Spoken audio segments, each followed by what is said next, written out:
have been their 4th pick of the game. Instead, 2nd down.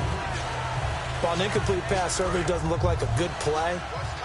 For the guy throwing it today, as many interceptions he's thrown, he's got to feel a sigh of relief that the ball actually hit the ground and didn't go in the other direction. Here's Taylor on the screen. This is Coleman. And he'll go down shy of the 40 at the 41. It'll be a pickup of just 2, and they're going to have a 3rd down. So many things have to come together just right for a screen pass to break for big yardage. The blocking, the timing of the pass to the runner, everything has to fit together just right. But on that play, the defense was able to disrupt things and hold it to a short gain.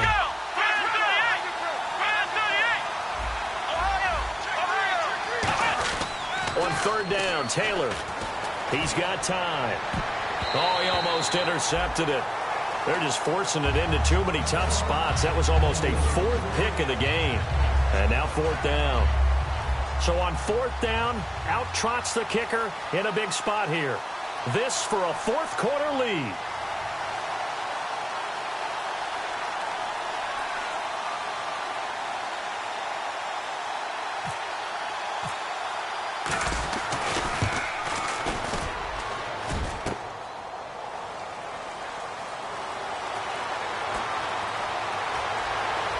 Oh, he's got a little daylight.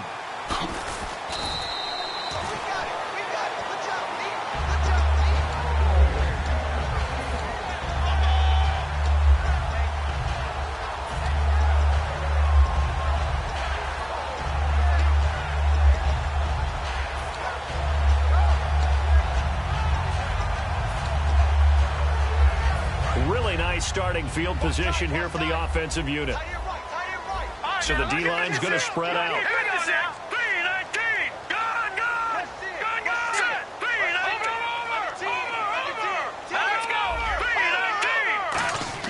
Now Osweiler on 1st down. And the Bills are going to get him as he goes down.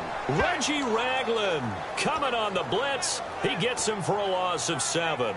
Now, how about that? Defensive coordinator perfectly in sync, dials up a blitz. And the man in the middle, he's the one who gets home. Big Mike. Big Mike.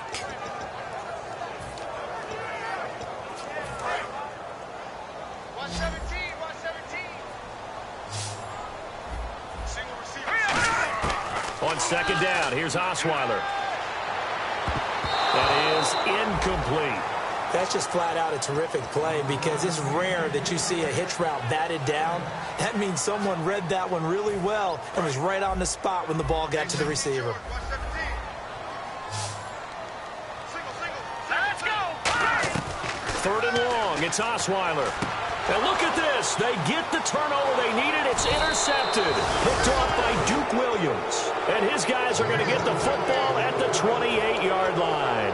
Here's the Buffalo offense now as they get set to take over here. Last time out, they had that long 50-plus yard field goal that they missed. And I'm sure on their sideline they're thinking to themselves, okay, do we still want to try one if we're in that position again? And I would dare say that the answer would be yes. They're going to have a lot of confidence in their kicker. But just to be on the safe side, I'm sure they told their offensive guys, can we get a little bit closer this time? Closer. Yeah, well, you know, I'd rather get in the end zone first and foremost. But if all else fails, less of a field goal attempt for him. A lot of teams love to throw screen passes. They want to tire out defenses because they make them run a lot.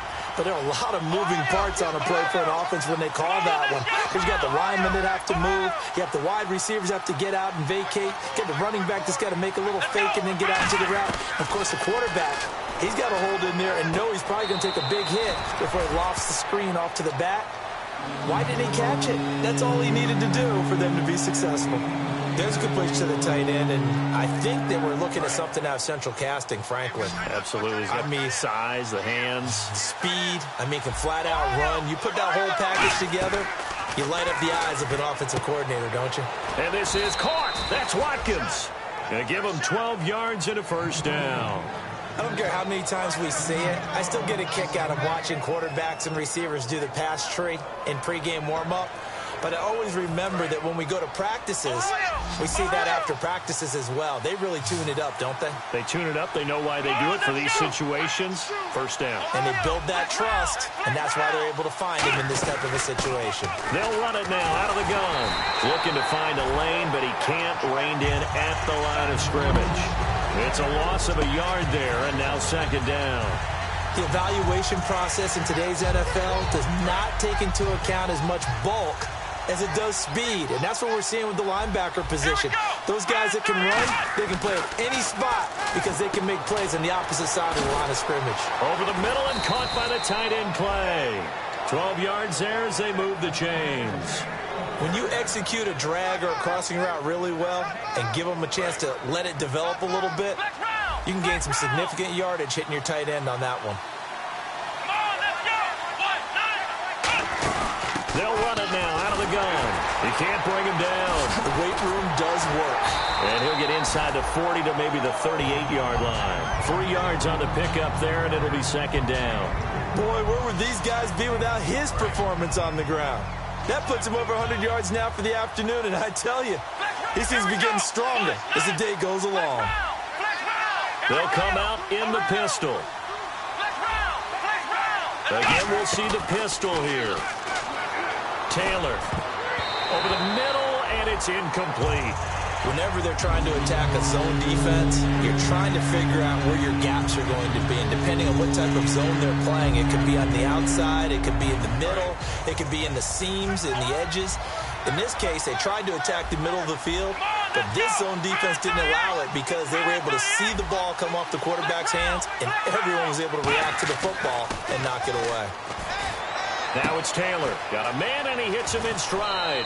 And he is out of bounds just a yard or two shy of the 10. A gain of 26 on the third down conversion.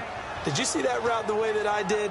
I thought he was trying to get deep. Yeah, that first. wasn't the first option. No, not it came off of that guy, the deep guy, and came underneath on the drag, completed it very well. And now a first down following that long gain.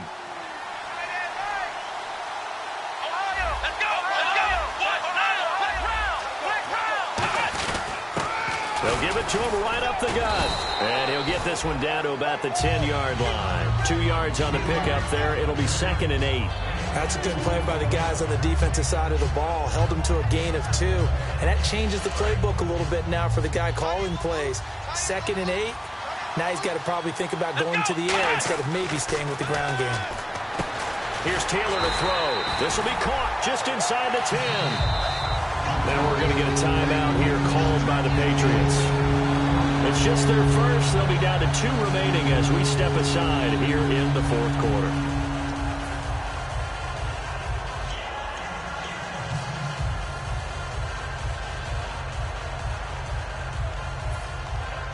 Long drive. The defense just cannot seem to catch a break and get off the field. An extra corner on the field. DB.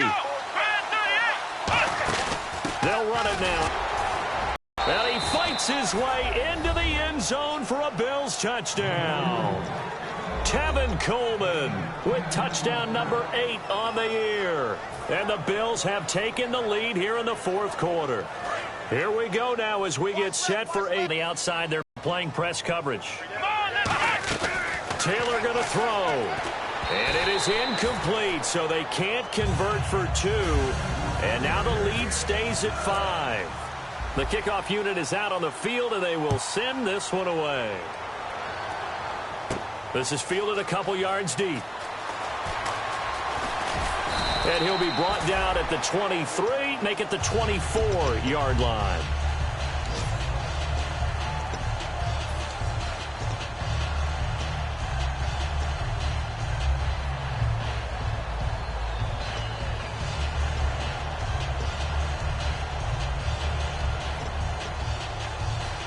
And let's see what the defensive coordinator may have up his sleeve here to try to get this final last stand and win this football game.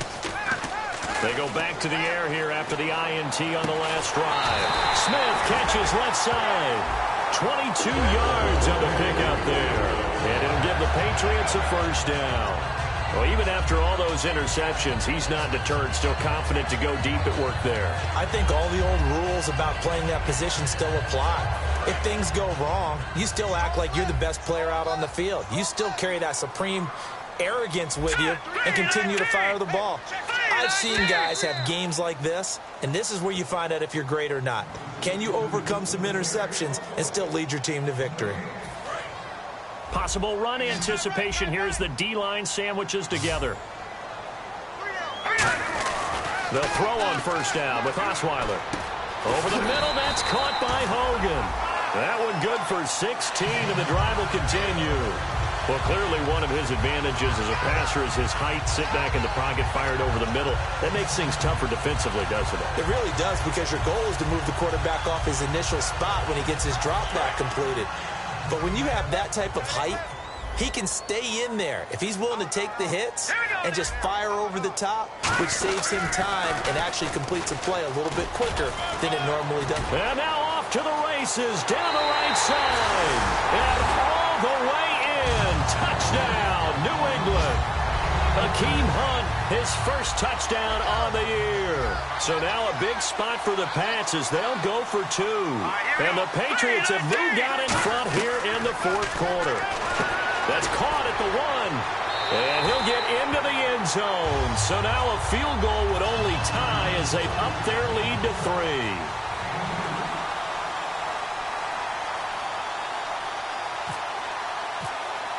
Gostkowski now after the touchdown. He'll send this one away. That's fielded in the end zone. And he'll get it up past the 20 to the 22-yard line. Now the Bills offense gets ready to head back onto the field. They're only in need of a field goal, a decent amount of time on the clock. So tell me if I'm wrong. You don't have to be too panicked here. No, not at all. I agree with you. And this is where your preparation and your confidence comes into play. They've worked on these situations. They practice this all the time. They practice all the time. They know what they want to get done. And in a lot of cases, the great competitors, they love this situation. They think they can go ahead and get it done. They practiced it. We'll see if practice makes perfect. So while the offense has had a big day, no one on that side of the ball is excited about seeing a loss like that. Their goal, to make every play positive. And when you have a bad one like that, your next goal is to not let it spiral into more. Back to throw. It's a short one here, complete to the tight end. It's a pickup of 16 there, and it'll lead to a new set of downs. That's what they need right now. Get the first down, get out of bounds, stop the clock. Just playing smart football, understanding the situation, making the plays necessary, and making sure that clock stops at every opportunity. Another pistol look here. And they'll try the ground game here with the running back. And a good swarm to the football defensively as they get him down at about the 40. Call it a gain of 4 on first, and that'll make it second down. And quickly, they get to the line. They'll look to throw. And he finds a man on the crossing route. Now whistles come in. We're going to get a timeout here by the offense.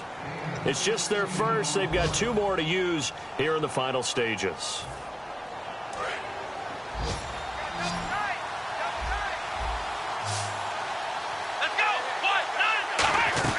He's back to throw. And, a crusher there as it's intercepted. Picked off by Eric Rowe. And they have the football and will set up shop at the 33-yard line. The Patriot offense now set to come back out onto the field. They have the 3-point lead. Defense did their job. Now, late game. Although it looks good, you know the coaches, they haven't counted this as a victory yet. I agree with you totally. Big applause. Now the Bills will take another timeout. That'll be their second, so one more chance to stop the clock here, and we'll be back.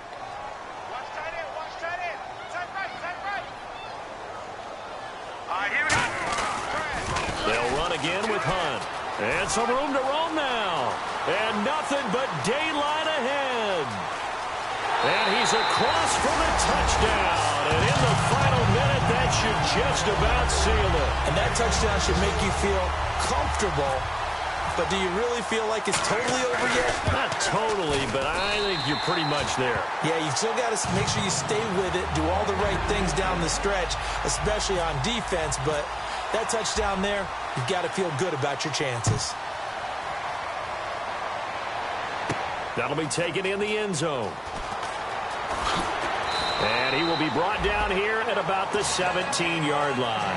And the Bills offense comes out ready to take over. They might be thinking this is close to a lost cause here. Got to play it out. What do they need to do? Well, they have a thought process in mind already, but they can't get ahead of themselves. They know that they need to score quickly. Yep, two-score game. Onside kick and get the ball back and then score again, but they can't worry about the last 2 points. The only thing that matters is scoring quickly, then they'll take it from there. Sammy Watkins, the intended target, and that'll bring up second down.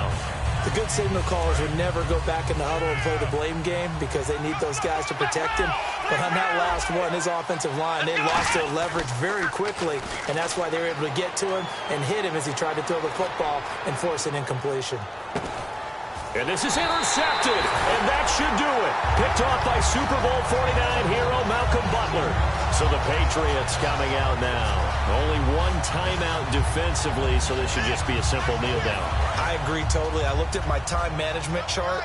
It says take a knee, victory formation. They just have one timeout left, and that should be all she wrote. By the way, it's a good thing you can read that because nobody else can. Not with my chicken scratch, not at all. That's going to go as a loss of a yard, and it'll be second down. And, Charles, I think